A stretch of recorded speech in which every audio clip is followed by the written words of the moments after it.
Opo, kung nakapag-blatter na po kayo sa pulis, mas maganda po.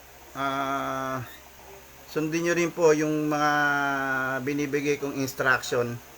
Mag-email po kayo doon sa mga email na binibigay ko. Mas maganda po. Hindi na po kayo para mapagod magpunta. Importante po, meron po kayong complaint doon sa email na mga binibigay ko. Andyan po sa mga sinasabi ko sa YouTube tsaka sa group po. Si Lily. Ano yan? Lily Canonisado. Ayan siya.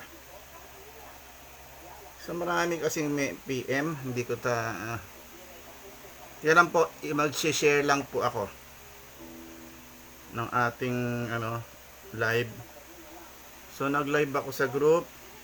I-share ko lang po ito sa ibang group. Sa iba pang group po natin, i-share ko lang po. Kasi po hindi na po natin napapasyalan madalas yung ating 2020 account.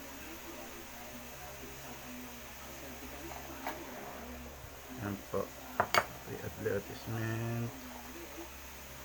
United Victims. Ano pa ba?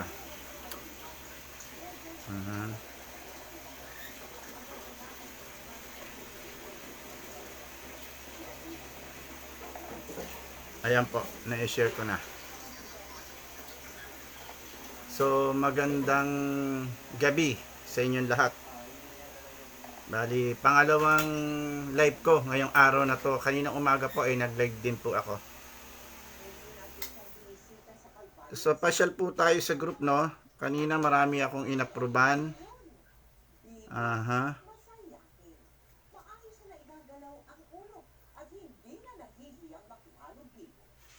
Ito po yung post ni Jong Julie. Permission to post po, admin Perfecto Tibor Dalio. Hindi ko alam kung anong loan up ang mga text na hindi maganda at mga pagmumura. Ito mga text messages na tatanggap ko. Paano ba ako magbayad? Pinahiya na ako sa mga taong nasa contact list ko at sa workplace ko. At Moniket naman, saan ako kukuha ng 67,200 pesos? Grabe, in just months, 32,200 ang penalty. Ano po ba pwede kong gawin? Paano po pag nagpunta sila sa workplace ko? O ano po pwede ko i-text sa kanila para matakot din sila? Palagi nila kasi ako yung tinatakot.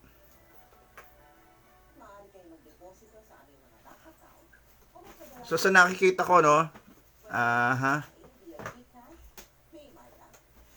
may mga message sila sa'yo na hindi tama. At tulad nito, delinquent na account mo, bago ko ibalandra at trabahuhin ko tong account mo, talagang gusto mong suntukan, ha? Idadamay ko mga kamag-anak mo dito. Pati mga Facebook friends mo, idadamay ko dito. At ibabalanda kita sa Facebook para sumikat ka pag wala yung payment mo. Iisa-isahin ko yung kamag-anak mo. Idadamay ko sila sa utang mo. Ultimo pinagtatrabahuhan mo. Meron na kaming contact. Sisirain ka namin sa trabaho ngayon. Magbayad ka ng principal mo. Close account na kita today. Discount ko na penalty mo. Kung wala kang bayad,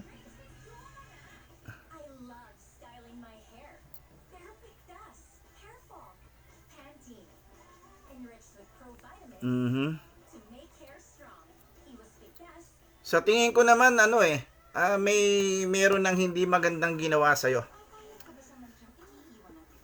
So, alam mo na ang dapat mong gawin. Katulad ng paulit-ulit namin sinasabi, unang-una, ikaw nakakaalam. Ha? Sino ba to? Si Chong Julie. Ikaw nakakaalam kung ano ang ipinataw nilang interest umpisa pa lang. Kung ilang percent ba yung ipinataw nila dyan sa utang mo. Ikaw mag-compute. Kung halimbawa nakatanggap ka ng 1,000, ang babayaran mo sa 1 linggo ay 2,000. Yon, doon mo i-sample kung bakit lumaki ng ganyan. So, kung tingin mong mataas at may nilabag sila doon sa tinatawag natin na mga interest cap na yan, kung sobrang taas nga naman, within 7 days, sobra naman po yon. Ibig sabihin, hindi ka naman po nila kayang idemanda. Basta ganyan, katindi. Kasi, ano po yan, may halo na pong pangbubudol-budol yung ginawa nila. So, ang problema mo lang talaga, yung guguluhin ka nila. Diba? So, kung talagang no choice ka, paano mong babayaran ganun kalaki? Hindi mo nga kayang bayaran yan. Hamunin mo sila na magbayad face to face. Yung may witness sa presinto or something, tapos doon kayo magpirmahan, naka-blatter, magagawin yung bayaran. Ang bayaran mo lang po is yung kung magkano lang yung natanggap mo at yung tamang interest. Pero kung may ginawa silang mga pag-contact sa contacts mo, ayun, sabayan mo na rin po ng reklamo. Ireklamo mo rin po sila. So bayaran mo yung utang mo, yung kapital na utang mo, pero ireklamo mo rin po sila. Maari mo silang ireklamo kung may ginawa sila, may nilabag silang mga offense dito sa mga batas tungkol sa tamang paniningil. At saka yung data privacy, yung mga cybercrime na ginawa nila. Yung pag-contact sa contact mo, andyan po nakapaloob yung tinatawag nating pagpapahiya sa paniningil, debt shaming. Yan po ay nakakadulot ng depression sa tao. Nakakadulot po yan ng depression. Pag pinahiya mo yung tao, kadalasan dyan po nauuwi, itutulak natin yung kapwa natin sa pagpapakamatay. Dahil sa sobrang pagpapahiya, dahil lang walang perang ibayad. So hindi po makatao yung ganung gawain. Kademonyuhan po yan. Kademonyuhan. Yan pong na mga namamahiya. May kilala po akong ganyan. Rosaryo ng rosaryo. Simba ng simba. Dito pa po nagsisimba sa St. John. Pero demonya po. Demonyita. Panay pa ang post ng mga tungkol sa Diyos. Pero hindi niya alam kung paano siya manakit ng kapwa. So, hindi ko alam kung bakit may mga ganyang klase ng tao. So, bahala na ang karma, bahala na ang Diyos sa kanya. Kasi po, Diyos sila ng Diyos, hindi naman pala nila kilala yung Diyos nila. Diyos ng kasamaan ang ginagawa nila. Kasi yun po ang ginagawa nila. Hindi po Diyos ng kabutihan. So, ganun ang gawin mo, Junji, no? Alam mo na ang gagawin mo. So, ikaw nakakaalam, ikaw mag-compute, ilagay mo lang sa tama. Yung, kung ikaw ay ginawan ka ng hindi maganda, okay. Huwag kang mag-partial, hamunin mo sila, magbayad ka, face to face. Pero, panagutan din nila, ireklamo mo rin sila. Tapos magbayad ka, yung tama lang ibabayad mo. Hindi mo naman dapat bayaran yung sobra-sobrang abot langit. Yung 1,000 yung 1,000 ang natanggap mo, babayaran mo ng 2,000 sa 1 linggo, babayaran mo ng 5,000 sa 1 buwan. Hindi po tama yan. Malaking kalokohan po yan. Rehistrado o hindi, kung ganyan po ang terms, hindi po makakapagdemanda yan kasi may mali sa ginagawa nila. Kahit po rehistrado yan. Sa totoo lang po, ay dapat ang mga nagpapautang, dapat po talaga, tulad po ng sinasabi ng SEC, dapat korporasyon. Dapat po ang nagpapautang, kumukuha ng permit to operate sa Securities and Exchange Commission. So, ayun po ang totoong panuntunan. So, kung hindi po sila rehistrado sa SEC, ibig sabihin po ay illegal. Kung rehistrado po at na-revoke na, wala nang lisensya, wala na rin pong karapatan, illegal din po yan. Kung rehistrado, pero hindi sumusunod sa tamang regulasyon, tamang interes, tamang patong, halos doble ang babayaran nyo sa isang linggo, apat na doble sa loob ng isang buwan ang tutubuin nila. So may mali po dyan. Ganun po yan. Electric pan. Init. Ayun po. Kaya po paulit-ulit po natin sinasabi, hindi po kami nag-a-advise sa wag kayong magbayad. Kaya lang po, ang nagiging problema po natin ay yung mga ginagawa nitong mga online na umpisa pa lang na pag-utang nyo, may halo na talagang pagkagahaman. Masama po yung nagpapautang ka para manglamang sa kapwa, para gipitin yung kapwa. Hindi po nakakatulong. Pang-ano na po yan pagkaganid, panglalamang sa kapwa. Hindi po masama magpatubo. Pero yung tama lang, kung kayo ay magpapautang, yung mga hindi rehistrado, yung mga ordinary nagpapautang, bago ka magpautang, pag-isipan mo muna kung ang pagpapautang mo ay may halong pagkagahaman at ang hangad mo lang ay yung mabilisang kita, tubo ng pera mo, talagang makikipagpatintero ka talaga sa nangungutang.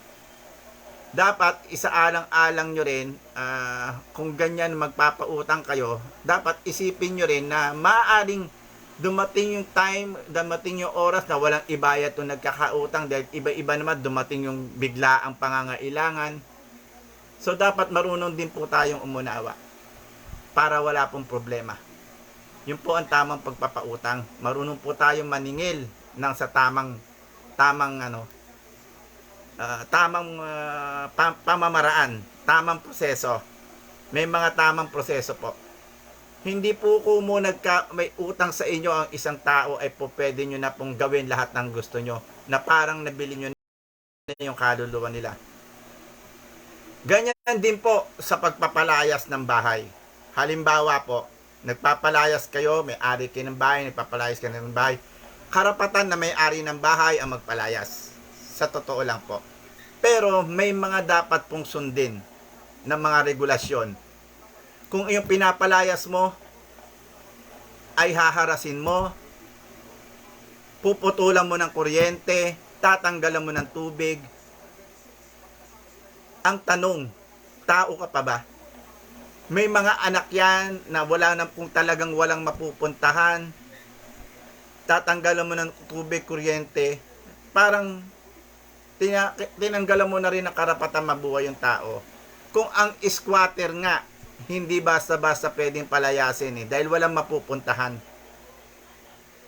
Lalo na po kung ikaw ay nagpapaupa, isa kang squatter na nagpapaupa ka, hindi ka nagbabayad ng tax. So mag-isip-isip po kayo dahil professional squatter po yan. Ngayon, kung ikaw naman ay nagbabayad ng tax, iyo yung property, ikaw nagbabayad, so nasa legal lang po dapat yung pagpapalayas. Ang pagpapalayas po ay masalimuot. Kumbaga, dapat nyong sundin yung proseso ng pagpapaalis. Hindi po pwedeng kung kayo may-ari ay hindi nyo na rin bibigyan ng human consideration yung tumitira. Mali po na harasin yan. Kasi may pananagutan pa rin po kayo dyan pag hinaras nyo yung umuupa sa inyo. Basa po tayo ha. Dito sa kabila na lang. Wait ha. Ito babasahin yung inyong mga comment. Ngayon, kung ikaw po naman ay nagbabayad ng tax, yung property o nagbabayad. So, nasa legal lang dapat yung pagpapalayas. Paano ba ire? Pagpapalayas po. Okay. Paano ba ire? Hindi ko mabasa. Masyadong maliwanag Paano ba ire? Palayas po. Et nareg. Sir, kung pinalayas ka sa bahay, pwede ka dito sa akin. Tumira. Libre anytime. Oo nga, sana nga kung po pwede. Uwi na kaso medyo malayo yan dito Nag-aaral yung anak ko pag lumayas ako mag-isa. Pag hindi ko na talaga kaya yung mundo rito. Kaso medyo malayo yan dito Nag-aaral yung anak ko JR J Bars Baring. Ako ma'am, okay lang. Nag-PM ako sa iyo ma'am. Sino JR J Bars Baring? Sino ba yung tinutukoy mo nag-PM ka? Kanino ka ba nag-PM? Edna Regrol, ang taong tulad ni Perfecto maaasahan sa ganitong mga problema at sitwasyon. Kaya suportahan natin siya hanggang sa huli. Oy, salamat Edna Reg, at iyan ka na naman. Pinatataba mo na naman yung puso ko, pinapaiyak mo na naman ako. Amara Amor, hello po sir. Lagi na po ako sumusubaybay sa mga payo nyo. Sobrang helpful po talaga sa akin ito. Maraming salamat sa inyo. Ayun. Alam mo, madalas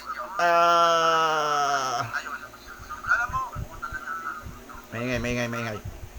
Pasalamat din po ako at nandiyan ng mga masisipag nating mga kasama, moderator.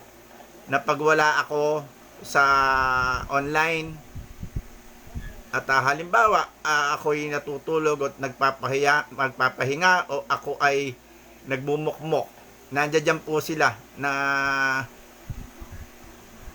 nagbibigay din ng payo sa ating mga kasama.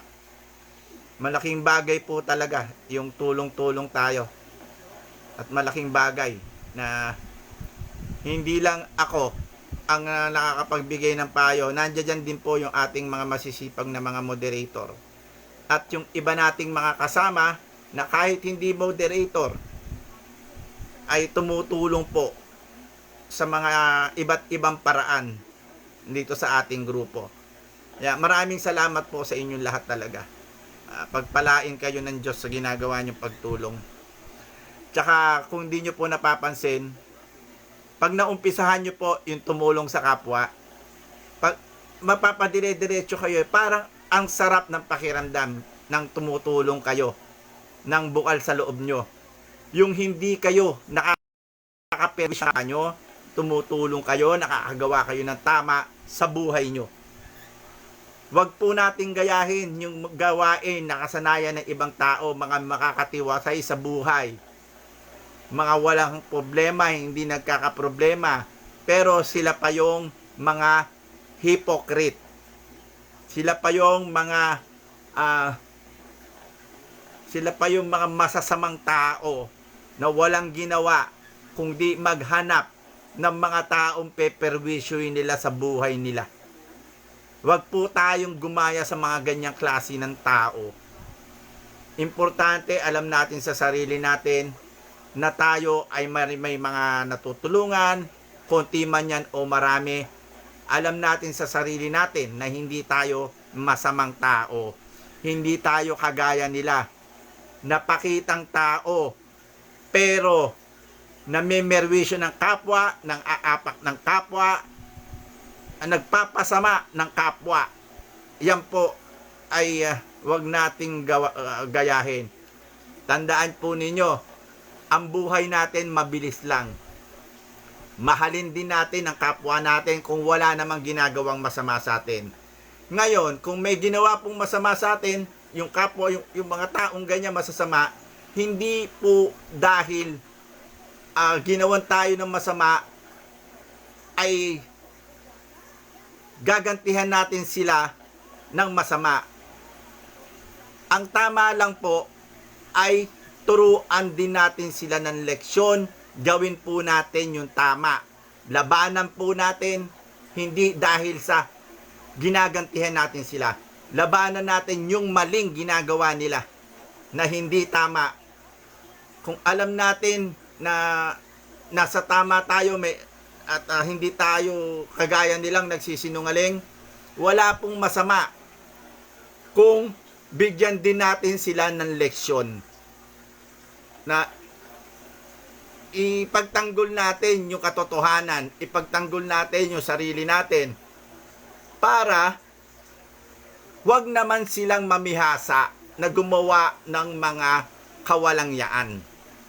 Kasi kung wala pong lalaban sa kanila at pababayaan lang po yung mga maling gawain nila, namimihasa po itong mga to. Tumatanda po sila ng ganyan ang ugali nila. Hanggang pagtanda po nila, maging senior na po sila, ay para po silang batang nakikipag-away sa kalye. Para silang bata na nagpapasama ng kapwa nila tao. Wala po silang pinagkatandaan kahit maging senior na po sila. Nandiyan pa rin po yung masamang ugali nila. Pero kung titignan mo, kunyari palausan sila ng dalangin, kunyari matitinong tao sila, kunyari mga mongha sila, pero ang ginagawa nila ay masama. Wag po nating gayahin. Bagkus kalabanin natin nasa tama lang. Hindi po dahil gusto natin silang perwisyoin, gusto lang po natin na maitama yung mali, lumabas yung katotohanan, hindi para gawin kung ano yung ginagawa nila sa kapwa nila. So basa uli po tayo. Kaya sabi ni Etna Regule, kaya sa darating na eleksyon, iboto natin Senador Perfecto T. Bordallo, author ng libro Sugpuin ang Ola. Hindi po, malayo pa po yan sa katotohanan. Meron po akong isang malapit na kaibigan na talagang angkop talaga na tumakbo ng senador. Yung nga inaantay kong tumakbo. Pero senior na po siya kasi at mula pagkabata ang nakagisnan niya politika. Ayaw niya sa politika at namumuhay siya ng simple sa isang haven or parang lugar ng mga senior. Mas gusto niya yung tahimik na buhay. At kung tutuusin po, pasok po yung yung klase ng tao na to. Pwede po siyang senador. At kilala rin naman po talaga siyang tao. Kilala rin po siya sa larangan ng politika dahil ang pamilya niya po ay puro politiko. Mula sa ama, sa kapatid. Kaya lang po, hindi rin po talaga kasi tama po siya na hindi panahon. Magulo ang politika ngayon. Ayaw niya nung maraming issue. Kaya ginagalang po namin yung kanyang desisyon. Kung gano'n ang desisyon niya, hindi namin siya po pwedeng pilitin na kumandidato. At marami kaming kaibigan noon na nag-uudyok sa kanya na tumakbo siya. So nag-o-observe siya pero nakita niya siguro matalas to eh. Nakita niya na hindi dapat ngayon at medyo talagang ang politika ngayon ay talagang babuyan. Mai-stress lang siya. So ayaw din naman natin malagay sa stress ating mga kaibigan. Okay na yung nandyan siya, tahimik ang buhay niya. At mas maganda po yun, andyan siya anytime na hinga natin ng payo, nagpapayo sa atin. At hindi po siya mahirap lapitan. Talagang napaka low profile ng taon to. Babae po siya, may senior na rin po siya. Nahihilig po siya ngayon sa mga paintings na lang. Nagpe-paintings po siya, doon niya pa binubuhos yung ginagawa niya pong libangan at saka yung mga aso niya. So Etna Rex, sir, mukhang nakapagpahinga ka na. Happy for you. Sana tuloy-tuloy na ang dating perpekto Tibordalyo palaban, matapang, malakas, parang tigre ng kagubatan at ipaglalaban ang tamang karapatan. So lahat naman po tayo, dumadating tayo sa kalungkutan. May mga oras na bumabalik sa atin yung lungkot. Pero ganon, tama kayo. Laban lang sa buhay, tuloy lang ang laban. Lahat naman yan ang yan ang payo sa akin ng mga kaibigan, kayo. Yun din po, doon po din ako kumukuha ng humuhugot. Talagang hindi lang po natin may iwasan minsan yung malungkot dahil maraming katanungan sa atin na bakit ganun? Ako yan paulit-ulit. Bakit may mga taong ganito, ganyan? Bakit yung mga tao na wala namang problema, maayos yung buhay, sila pa yung nangaapak ng kapwa? Hindi sila nakukontento ng nakakaangat sila sa buhay. Pero bakit namimerwisyo pa sila ng kapwa nila na wala namang ginagawang masama sa kanila? Masaya sila nung nakakaapak sila ng tao. Bakit ganun? Kasi katulad natin, hindi naman tayo nag-iisip ng ganun sa kapwa na para yung kapwa nakakaangat ka. Tapos yung kapwa mo naghihikahos. Peperwisyuhin mo pa. Na wala namang ginagawang masama. Pasasamain mo. Gawain po yan ng mga demonyo. Mga demonyo po sila.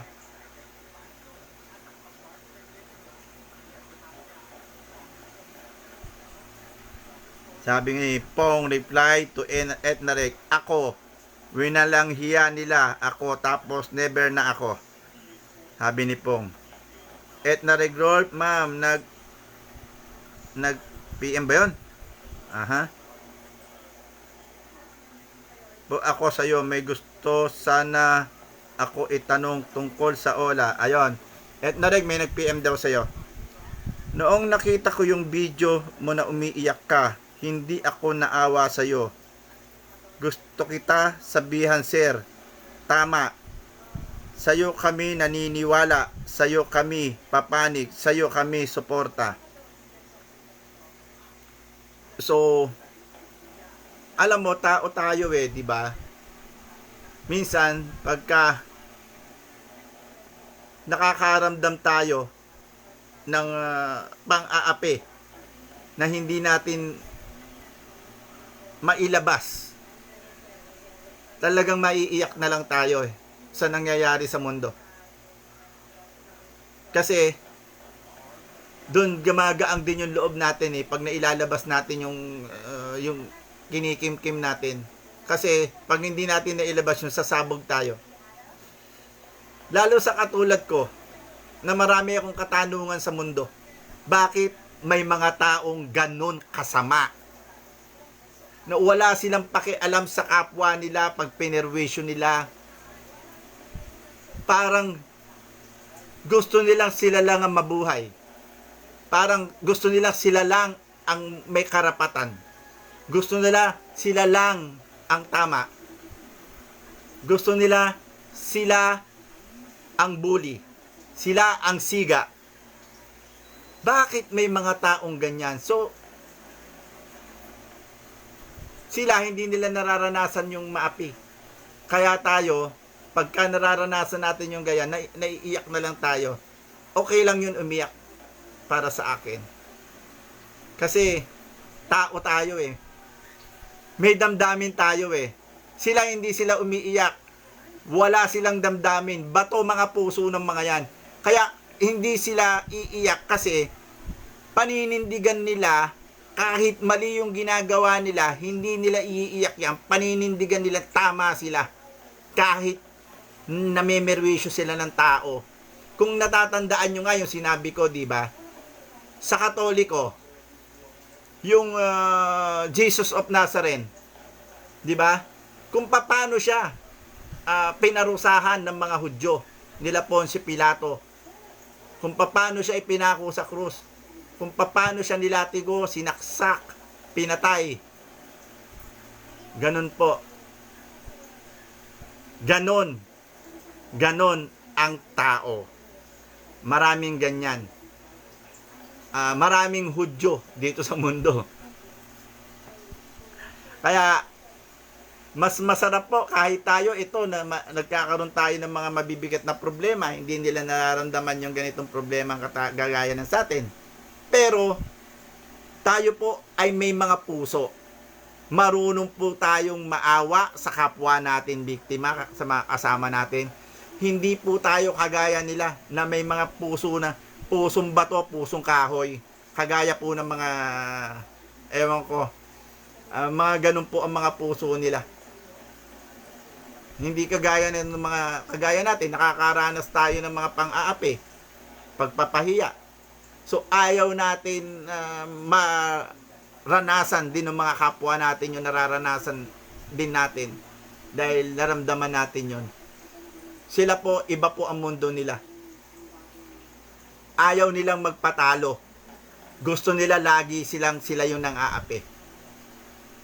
Dahil sila, hindi nila nararanasan maapi. Dahil sila nakakaangat sa buhay. Yun po. Pero tandaan po natin ha, anumang rangya dito sa buhay, dito sa mundo, hindi mo madadala yan pagdating mo sa dulo. Hindi mo na maaalala na masarap ang buhay mo, na ikaw yung nasa ibabaw, nang-aapa ka ng tao. Pare-pareho lang tayo nakatayuan dito sa mundo. Kahit ikaw pa ang nang-aapi, kahit ikaw ang naaapi, iisa lang tayo. We are all equal. Lahat tayo mamamatay. Kaya ginawa ng Diyos yan. Para pantay-pantay ang tao. Walang bully, walang hypocrite, walang naaapi, walang nagpapaapi. Walang mayaman, walang mahirap. Kaya, sa ating mga kasama, yun po lagi natin tatandaan. Masarap yung nakakatulong ka kaysa nakakaperwisyo ka ng kapwa. Yun lang po. So, basa ulit tayo. Asa na ba yun? Nawala tuloy ako.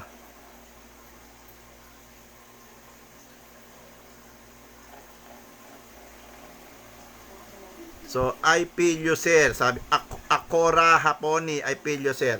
Edna Regrol, ano, sir, yan bang mga tao na yan, kaya nila ang pangmalakasan kung suntok? Ayun. Palagay ko, hindi nila kakayanin. Kaya lang, hindi naman lalaban ng ganito mga to eh. Ano po mga to eh? Mga magaling lang po talaga sila, mang-api. Good, si Telan Fernandez Rodesa, good eve sir. Musta po kayo? Okay naman po, okay pa rin naman po. Kahit ganito, sabi nga, ika nga, laban lang. Telan Fernandez Rodesa, maaliwalas na ang itsura ni Sir A. Hayaan na lang natin mga ganyang klaseng tao.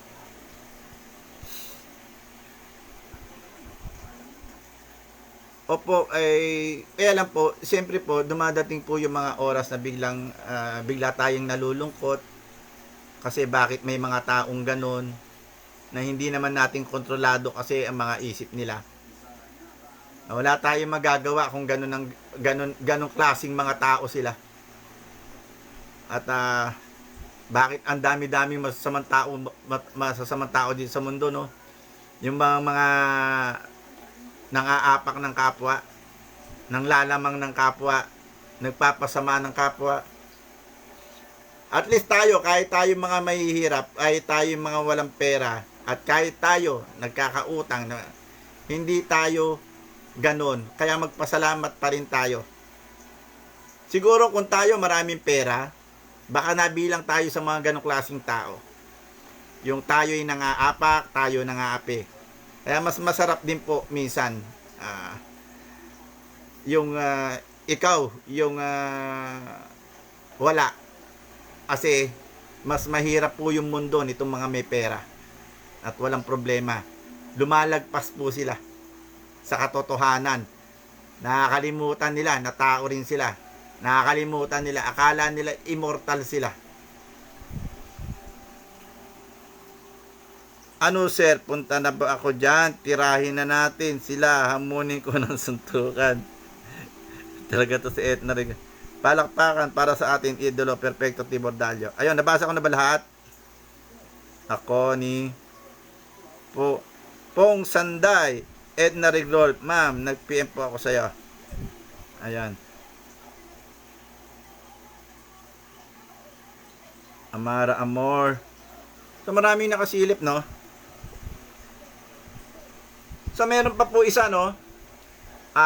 Yon, inuulit na naman po namin. Buhay na naman po. Hindi ko alam, biglang sumusulpot na naman yung account. Nagkaroon na naman ng account tong yung scammer. At kung ano-ano na naman sinasabi. So hindi naman natin na pinapansin kasi nga alam naman ng lahat, nakikita naman kung sino talaga ang kumikilos. Sila wala naman sila napatunayan. Kasi sa dami ng kinolektahan nila, lalo na yung ano na yan, yung dagandingding na yan, grupo po yan, magkakasama po yan, yung vlogger, gumagawa ng YouTube, nagpapautang, tapos itong nang i-scam, gumagawa ng group, at nagpapa-webinar na may bayad. Sila rin po ang responsable dun sa mga bura-bura na yan. Marami na po na biktima itong mga tao na to. Sila rin po ang responsable dun sa mga nagtataka po kayo, nakasali kayo sa group nila, and then pag wala kayo maibayad sa kanila at hindi kayo nakipag-participate no, sa kanilang pag-uutang na may porsyento tong scammer na to, pagka po wala silang pakinabang sa inyo, tatanggalin nila kayo sa mga GC nila. Sila rin po yung mga bura-bura. Yan din po yon. Sari-sari po pang i-scam niya. Kaya mag-iingat po kayo. Diyan lang po sila. At yung pong ginagamit niyang pangalan, isa lang po yun. Marami pong account yan. Kaya ingat po. Alam ng mga dati ng mga nakasali sa grupo nila yan, kung ano mga modus ng mga yan. Matagal lang ganyan ang gawain ng mga yan. Kaya bahala lang yung mga nabibiktima kasi na hindi pa nila alam. Nabibiktima talaga kasi napapaniwala sila. Yung iba kasi hindi muna nila inaalam maigi yung mga sinasalihan nilang grupo. Hindi nila tinitingnan maigi kung legit ba o hindi. Kaya napupunta sila sa maling grupo. Kaya mag-iingat po. Sana yung mga hindi pa gaanong pamilyar sa mga grupo, ingat po kayo, ingat.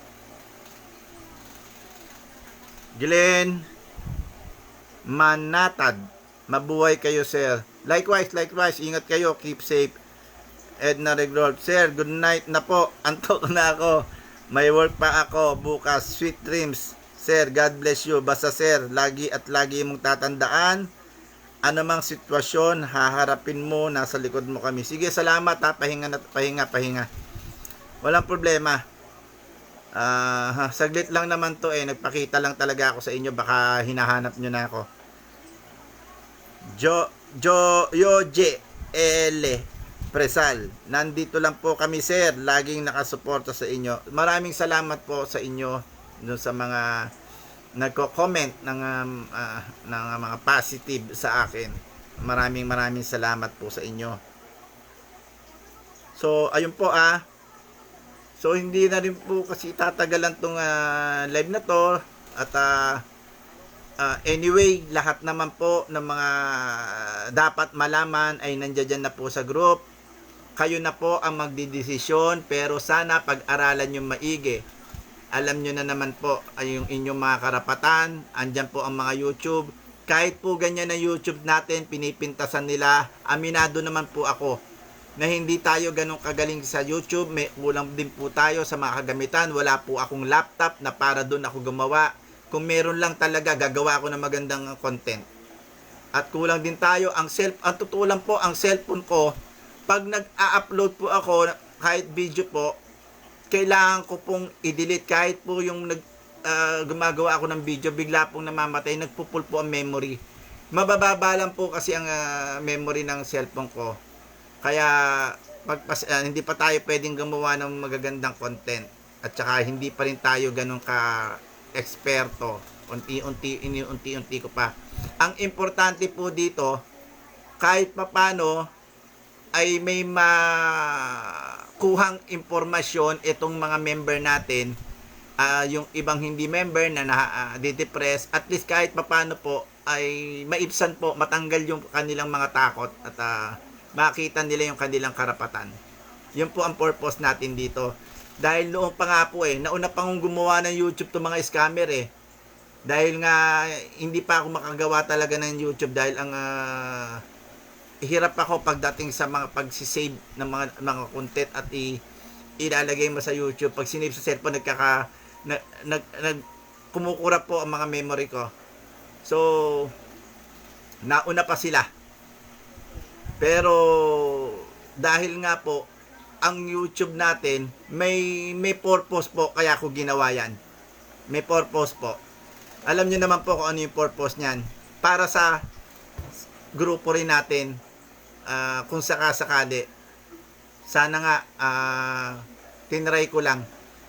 Kasi marami din tayong dapat tulungan kung sakasakali. So, maraming salamat po sa mga sumilip.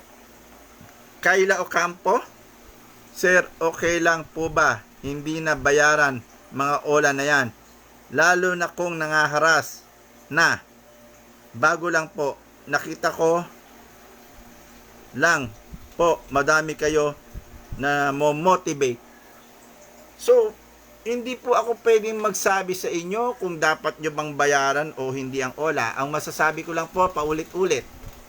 Uulitin ko po kayo po ang magdidesisyon kung dapat nyo bang bayaran. Kasi kayo po ang naka-experience. Ang tatandaan nyo lang po, unang-una po, kung mataas po ang pinatong nila sa inyo sa loob ng 7 days, i-times 4 nyo po kung ilang percent ang ipinatong. Halimbawa, umutang kayo ng 1,000, babayaran nyo ng 2,000 sa loob ng 1 linggo. 100% yun, 7 days. I-times 4 nyo po yun, 400% po yun sa loob ng 1 buwan. Napaka-budol-budol po nun. Hindi po makatao yun. Hindi po sila makakapag-demanda sa ganong patubo. So anyway, ang utang dapat bayaran. Ang dapat nyong bayaran, kung magkano yung nakuha nyo, kung magkano yung tamang tubo, may cap po. May cap na po tayo. Kung magkano lang yung dapat na tubo, below 10,000, dapat more or less 6% to 10%, dapat hindi lalagpas dun dapat mga ganun lang Pero so, tingnan nyo pa rin po kung ano yung mga sinasabi sa cap, yung na interest rate. Meron na po. Tapos nasa sa inyo po yan. Kung halimbawa doon pa lang may paglabag na sila, so hindi po makakapag-demanda yan. Pangalawa, tinawagan ng mga contacts nyo, criminal case po yan. Bawal po yan. Halimbawa, ipinost kayo at mga anak nyo sa social media, cybercrime po yan. Panibagong violation po yan. Puro criminal case po yan. Mabibigat po yan.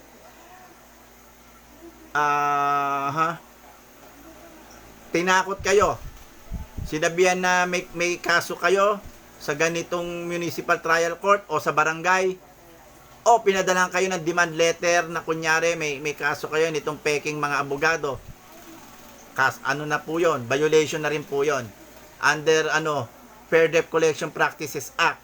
Pag pinahiya kayo, sinabi sa mga contact nyo na may utang kayo na ganito, scammer kayo, debt shaming po yan. Bawal din po yan. NBI po yan. Debt shaming. Yun namang tungkol sa mga social media, anti-cybercrime po yan, national privacy. So, sundin lang po ninyo yung mga sinasabi natin sa YouTube kung saan ang first step po, pinakamaganda. Mag-email po kayo doon sa sinasabi kong email para i-forward po kay SEC, kay NPC at kay DOJ. Pwede rin po kayong magpunta. Iba naman po yun sa anti-cybercrime, PNP or NBI. Yun po. So, pwede kayo mag-file sa NBI, PNP at pwede po kayong mag-email dito sa sinasabi kong mga email address, andyan dyan po sa mga YouTube ko. So, ganun po ang gagawin, ha? Pag nag-email po kayo, at least, meron na kayong nakaabang na reklamo para hindi po nila kayo mabalikan. Baka mamaya po kasi baliktarin nila kayo. Katulad po ng lumalabas ngayon, yung iba.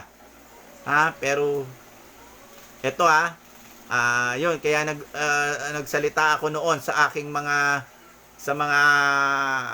vlog ko. Winarningan ko itong mga agent na nagbabaliktad para pumasok yung reklamo nila dito sa barangay kasi bawal nga sa barangay talaga ang korporasyon. Under rule 6 po ng barangay rule yan. Rule 6 na bawal ang korporasyon. So, ang ginagawa po nila nung na-disqualify ang Robocast, ang ginawa ng mga agent ng Robocast, doon sila sa mga may kilalang barangay captain at kinasuhan nila itong member natin ng harassment. So, nakipag-away sila through social media, nakipag-inisan, parang pinainan nila tong member. So, nung sumagot din, nakipagmurahan sa kanila, kinasuhan nila ng harassment para matanggap sa barangay yung kaso. Kasi pag tungkol sa utangan is hindi matatanggap, korporasyon. So, ganito ang tactic ang ginawa nila. Pero, magagawa nila yon, pero, ang totoong purpose nila kasi, korporasyon, ahente siya, ang totoo niyan, gusto lang nilang maningil. So, pagdating sa barangay, obligahin nila yung member o kinakasuhan nila, magbayad ka ng utang mo, ganito, para pumayag sila ng agreement na magbayad. Take note, winarningan ko itong mga agent na maaari silang balikan ng kaso mabigat. Pwede silang kasuhan ng perjury, yung pagkakaso nila ng hindi totoo. Perjury po at malicious prosecution. Mababalikan po sila dyan, mabigat. Kaya, makikita naman po kung ano motibo nila. Korporasyon ang motibo. Pinadaan lang nila na dun sa senaryo na sila yung magrereklamo ng harassment. So, mukhang tumigil itong mga agent sa gano'n. Baka na-realize na nila na mas mabigat ang kasong haharapin nila dyan. Madadagdagan na naman. Dahil mabigat po ang perjury. Yung kinakasuhan mo yung isang tao, inaakasahan mo yung isang tao ng hindi totoo. So, pinerwisyo mo yung tao. Perjury po yan. At saka malicious prosecution. Kaya hindi po ganon kadali magbintang sa tao na pasamain mo yung isang tao at akusahan mo. Akala po ng iba, ganon lang po kadali yon. Pag nagtulong-tulong at akusahan mo, magkampi-kampi, kala po nila ganun lang po kadali yon. Hindi po. Pag napatunayan sa korte na wala kang grounds na binibintang mo sa tao, sa ikinakaso mo sa tao, mabigat ang parusa mo, doble nung ikinakaso mo sa kanya. Ganun po ang perjury. Doble po yan. Ganun din po ang malicious prosecution. So, pwede po silang balikan ng ganun pagdating sa korte. After sa barangay, mababaliktad po sila pagdating sa korte. Kaya mag-iingat po rin po ang mga agent sa paggagawa ng mga senaryo. Hindi po madali, hindi po ganun kadaling gumawa ng senaryo. Nakakasuhan mo yung isang tao nang hindi naman karapat-dapat na ikakaso. Pagdating po sa korte, ano po yan para kang nag-witness nang hindi mo naman nakita yung krimen. Parang ganun yan maiihi ka sa salawal, sabi sa'yo, pag nag-cross-examination ka. Matataranta ka. lalabas at lalabas ang katotohanan pagdating sa korte. Not unless, sabi nga nila, sa korte, pera-pera labanan. Di ba? Totoo po yan. Pera-pera labanan sa korte. Pero, kung kitang-kita naman ang katotohanan, malaki din po ang tsansa ng inaapi. Kung katotohanan po, ipaglalaban nyo talaga. Ipaglaban nyo pagkatotohanan. Ganun po. Kaya dun sa mga agent na gumagawa ng mga kabulastugan, yung paratang, kaso na hindi tama, pag-isipan po ninyo. Kaya nga sinasabi ko sa mga agent mabigat ang kaso. Akala nyo ganun kadali yan? O yan, mukhang tumigil na. Wala na ako nababalitaan ngayon na ganun. Na nagre-reklamo sa barangay ng harassment. Dahil sila pa raw ang hinaras nitong biktima. Paano nangyari yun? Sila naniningil. Alangan naman harasin sila ng biktima. 'Di ba? Okay lang minsan merong biktima, merong umutang na medyo pagka medyo sinigaw-sigaw mo, siyempre sasagot na 'yan kasi iba na 'yun Ibang usapan na po yung pagka ganung inaano mo na yung tao kung may utang yung parang masyado mong minamaliit Hindi po ba? Kaya nga binawal po 'yan So kung gagawaan mo siya ngayon ng peke, ng senaryo na babaliktarin mo siya sa barangay, mag-isip-isip po. Pagka marunong po itong mga biktima at lumaban sa kanila, lalo ang dami natin. Pagdating siguro sa korte, pag kinasuhan nila isa sa atin, ilapit natin ito sa mga kinauukulan, sa matataas. Humingi tayo ng tulong. At kung saang region po ito, yung mga nasa region natin, mga GC, magsama-sama, suportahan natin kung kailangan mag-rally tayo sa harapan ng korte. Magsama-sama tayo. Suportahan natin itong mga ginagawa nila ng katarantaduhan na to. Kaya mag-iingat din sila talaga. Lalabas at lalabas ang katotohanan. Yun po. So, ganun po. Teka lang meron pa yata Kyle Ocampo. Teka, bumaba na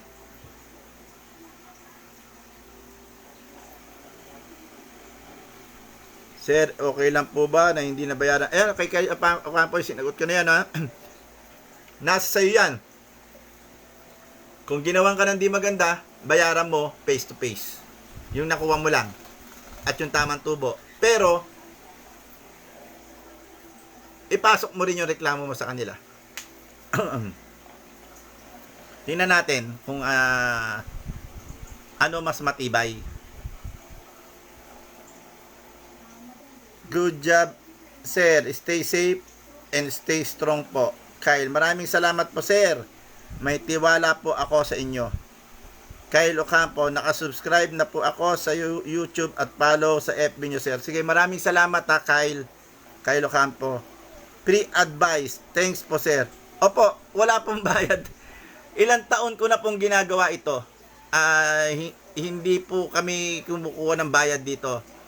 Ang amin po dito, halimbawa po, at dumating yung time, yung ibang member kasi naka-recover na, naka-survive na, isineshare po nila yung kanilang na-experience dito sa mga susunod na mga bagong mga nabibiktima. Yun lang po ang pinaka bayad nyo. Yung tumulong din po sa ibang kapwa natin. Pero nasa inyo po yan kung may time kayo sumilip sa group at magpayo din sa iba. Nasa inyo lang po yan. Hindi po pilitan. Pero bilang mas maganda po yung gano'n. Nakakatulong po tayo. Mararamdaman po nyo na masarap tumulong. Na yun po ang hindi nararanasan ng ibang mga tao na kahit may pera, kahit nakakariwasa sa buhay, hindi nila nararanasan yung tumulong bagkos na may merwisyo po sila ng kapwa nila. Kyle Ocampo, araw-araw po ba ang live mo, sir? Anong oras po? Ang live ko po is hindi naman po masabi, bigla-bigla na lang po, basta sa group po na katulad po kanina umaga nag-live ako, ngayong gabi nag-live ako. Kailan po naisipan lang. Tiyempo-tiyempo lang po. Anyway, lahat po ng live ko nandiyan naman po 'yon, naka-post after ko mag-live. Yung iba ina-upload ko rin po sa YouTube yung mga live na to. So, maraming salamat sa pagsilip ha, Kyle Ocampo. Sir, yung pong may pera na dun na, sir, yun pong pag may pera na, dun na ako magbabayad. Pero paano po yung 10 times na yung interest? Kailangan ko po bang bayaran? Yun po, yun nga po sinasabi ko kanina, illegal po yun, 10 times na interest. So kung wala pa kayong pambayad, makiusap, pag hinaharas kayo, ipunin na ebidensya. Once na hinaras kayo, kasi nga 10 times ang tubo nito eh. So ganun kalaki, samantalang kung normal na utang yan, hindi naman gagano kahit sabi mong hindi ka makabayad tong buwan na to. Sa susunod na buwan ka magbayad, hindi po ganun kalaki yan eh. Hindi ka po mababaon ng kagaya ng nabaon nito eh. Yung tutubo, yung tubo nito eh, parang pang isang taon na eh. Yung 7 araw eh. Pang ano na yun eh. Pang ano na yun eh. Pang isang taon ng tubo yun eh. Kaya hindi po talaga uubra. Pero ganun pa rin, magpakatao pa rin po tayo, makiusap tayo. And then kung may pera tayo, bayaran natin ng face to face. Kasi pag nagbayad kayo na yun lang ang binayaran nyo, yung magkano lang nakuha nyo at yung tamang interest. Pag binayad nyo po yun, i-scamin po nila kayo, sabi may utang pa kayo sa kanila, mas malaki pa po yung utang nyo. Parang papatong lang po yung sa sabihin nila interest lang yun. Kaya hamunin nyo po na magbayad kayo face to face. Pagka ganyan po, nagkaroon na po na aberya at kinontak na po lalo yung mga contacts nyo at may ginawa silang hindi maganda. Dahil umpisa pa lang po, may ginawa na silang hindi tama. Ganun po. Andyan po sa YouTube kung ginawang kayo na hindi maganda, kung paano kayo mag-complain. Mas maganda po, mag-email kayo. Dahil pa nag-email po kayo, meron na po kayong naka-save sa kanila na nag-complain kayo. Parang ano na rin po yan. Yung complaint na yan, magagamit nyo po yan. Kasi meron po yung mga tinatawag na reference code. Bibigyan po kayo ng reference sa system nila nung reklamo nyo.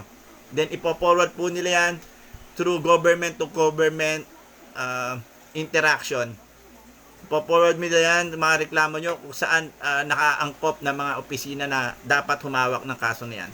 Ganun po. Pero copy furnish po kayo. Lagi naka-copy furnish po si Malacanang. Kaya maganda po yung mula nung ginawa noon sa Malacanang yan, maganda po yan.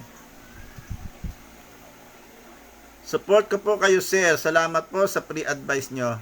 Walang anuman po, walang anuman. Alin Tariso, sir, yung ginawa ko po is nagpalit po ako ng SIM. Naharas po ako bago mag-due date. May mga text blast na po, kaya need ko na di ko na binayaran. Lock ko po FB ko at palit SIM. Ngayon po, naka-recover na ako. Salamat po sa inyo. Opo. Kaysa naman po, ano po ang gagawin nyo? Hindi po naman tama na stressin nyo yung sarili nyo na maglugmok kayo. Tuloy nyo po yung buhay nyo. I-set aside nyo muna yung problema na yan. Total. Patulad nga sinabi ko, abot langit ang tubo. So pagka ganun po sila, hindi sila makapagreklamo. Pero kung sila po ay sumunod dun sa mga tamang patubo ng maaari po silang magreklamo. Kaya yun po ang titignan ninyo. Unang-una, hindi sila nangharas, hindi sila nanakot, hindi nila kinontak ang kontak nyo. Yan po, maaari po silang magreklamo. Pero once na may ginawa po sila na kahit anong offenses dyan sa mga ibinabawal, hindi po sila makapagreklamo kasi criminal case po yun. Ang ikakaso nila sa inyo is small claim. Civil case pa. Nataas pa yung interest nila. Paano po nila ilalaban yun doon sa criminal case? Kaya, huwag nyo pong stressin ang sarili nyo. Ola lang po yan. Alin Tariso, yung ola po na nautangan ko, na report ko po sa NPC, SEC at PNP Cybercrime. Ngayon po, wala na sila sa Play Store. O, di ba? Tama yan. Kaya lahat tayo magreklamo. Huwag po nating iasa sa ibang mga member yung pagreklamo. Madali lang po naman mag-i-email lang kayo. First step, Malacanang. Second step, SEC, NPC, DOJ. Third step, pwede kayong magpunta ng PNP Anti-Cybercrime, NBI Anti-Cybercrime. Ganun po yan. Kaya, nasa inyo na po lahat ng karapatan. Wildflower, gandang gabi po. Magandang gabi din sa iyo, Wildflower. Kyle Capo, yun. Word of the day. Ano yun? Tuloy ang buhay. Huwag magpaka-stress. Galing po. Tama po yan. Tuloy nyo yung buhay nyo, unahin nyo yung pamilya nyo, iset aside nyo po muna itong ola. Kasi, hindi po kayo magiging productive pagka nilugmok nyo po yung sarili nyo. So, kailangan nyo pong kumawala dun sa pagkakalubog nyo dun sa kumunoy. Kasi kumunoy naman po yan eh. Umahon kayo. Pilitin nyo umahon. Iwanan nyo muna yung kumunoy na yan. Tuloy nyo yung buhay ninyo. Ngayon, siguro hindi masama kung lingunin nyo kung ano na experience nyo doon, tsaka nyo pag-aralan kung ano ang natutunan nyo doon sa pagkakalubog nyo na yon. Kung ano yung mga dapat nyong hindi na dapat gawin, at kung ano yung mga dapat na i-share nyo doon sa kapwa nyo iba. Ganun po yun. Kaka, magkaisa tayong magreklamo, wag tayong bibitaw, kaya natin sila burahin. Opo, marami na po natatanggal. Kagaya nga po niyan, hinold po nila yung mga bagong aplikante. And then, under naman ng investigation, itong mga nabigyan na ng permit to operate, under investigation na para kung sino mga may complain, andyan po, may nakatutok po sa SEC.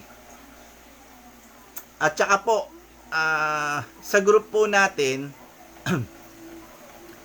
kung may mga reklamo kayo bukod dun sa pag-i-email, sa group lang po natin At halimbawa po, may nag-post.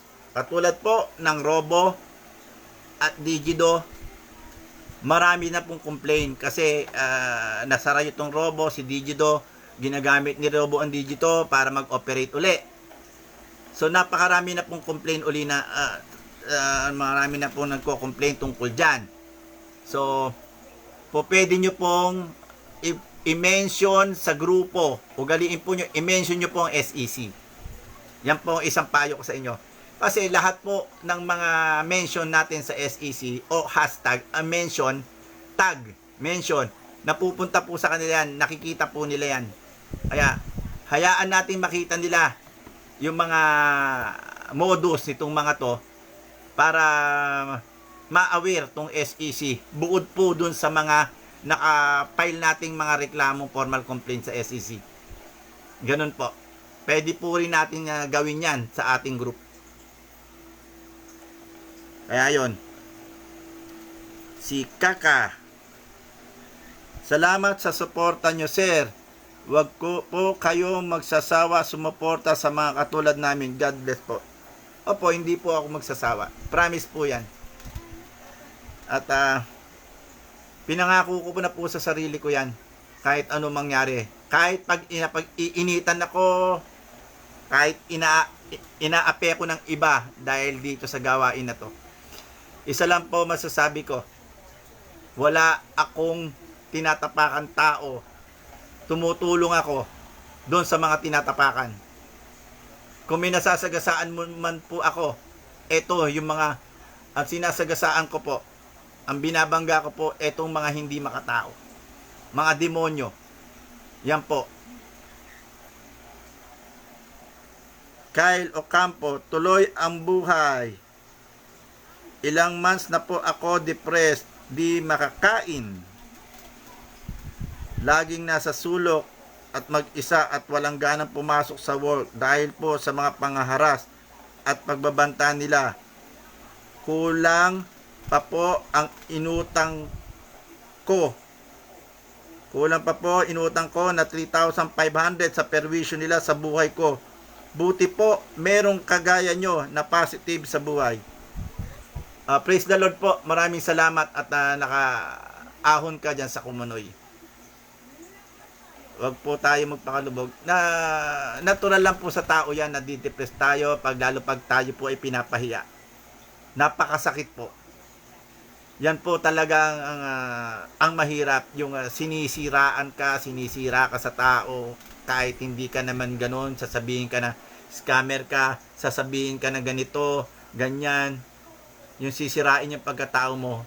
Napakasakit po ng ganyan. Napakahirap pong tanggapin na hindi ka naman ganong klase ng tao. Kaya labanan lang po natin. Alin Tariso, dito po sa probinsya namin, sir, kalat na ang mga agent ng Robocash o Digido. Nagpo-post po sila ng cash loan sa FB. Yun nga po eh. Yun po isang nakakalungkot at sobrang lawak po ng market nitong mga sindikato na to. So kaya nga po, wag po tayong kumagat doon sa mga ano nito. Wag po natin tangkilikin talaga. At ano po ito problema lang po ang papasukin ninyo. Ito po ay mga nakadisenyo para kayo ay palubogin. Nakadisenyo to para kayo ay maging alipin nitong utang na to. Nakadisenyo to na bilang isang kumunoy, trap, na hindi na po kayo makakaahon lalo pagka pumasok po kayo rito. Sa konti, papainan po nila kayo ng konting halaga. Pag bumwelta po kayo, doble, ipapautang sa inyo, pera nyo na rin po. Hawak na po nila kayo sa liig, hawak na nila kayo, kontrolado na nila kayo. Ganun po ito. Kaya, wag po nyo nang pangarapin na pumasok pa dito. Kung nakapasok na po kayo, pilitin nyo pong kumawala. Kumawala. Kahit na anong paraan, basta pilitin nyo kumawala dito sa Kumunoy na to. Kyle Ocampo, na-appreciate ko po kayo, sir. Marami po kayong natutulungan. Kahit hindi po sila nagsasalita, kayo po nagbigay ng panibagong buhay sa amin. So salamat naman. Alam ko po naman, nararamdaman ko po sa inyo. Alam ko po yan. Yung iba, hindi lang po talaga na nagsasalita. Marami nga po dyan takot comment, takot sila kasi baka masundan. So naiintindihan ko po, nararamdaman ko po yan mga kasama natin. Pero andyan lang po sila. Alam ko po yan kung paano sila sumuporta. Dahil ang ginagawa naman po natin ay pagtulong na ang kapalit po naman nito ay kahit ibulong nyo na lang sa sarili nyo na thank you. Ganun lang po yan. Ayun, appreciate ko po kayo, sir. Marami po kayong natulungan. So, okay po. Marami pong nakasilip. Maraming salamat po sa inyo. Anyway, maya naman po, pag naisipan kong mag-live, kita-kita po ulit tayo sa susunod na live. Kung may mga katanungan po kayo, pakipasyalan naman po yung pangit nating YouTube. Kahit pangit pahan nyo po, i-develop po natin yan pagka medyo kaya na natin sa ngayon. Sa ngayon, pagtyagaan po muna natin. Ang importante, may kahit papano, may mga impormasyon tayo makuha. Maraming salamat po. Magandang gabi po sa inyong lahat. Mabuhay po kayo. Huwag po kayong ma-stress. Ola lang yan. Hindi po dapat problemahin. May mahabol. Ang ganda po ng smile nyo, sir. Sana lagi kayo naka-smile, nakaka-positive. Thanks po sa oras. Ingat. Maraming salamat. Yung smile ko po, kaya lang po ako nakakatawa dahil kaharap ko kayo. Dahil sa mga comment nyo, sumasaya po ako dahil sa mga comment nyo. Kaya maraming salamat sa iyo, Kyle Ocampo. Opo, share ko po YouTube nyo, sir. Sama-sama tayo, sir. Maraming salamat, maraming salamat sa inyo. Kita-kita po ulit tayo sa susunod na YouTube. Na YouTube tuloy. Sa susunod na live. Ayun. Maraming salamat po sa mga sumilip talaga. Ayun. Sige po. Para gawin nyo naman po yung inyong mga gawain. May habol lang po, no? Alma, talang. Salamat po, sir. Salamat din po sa inyo. Maraming salamat po sa inyo lahat. Magandang gabi po. Yun po. Bawal may stress. Salamat po.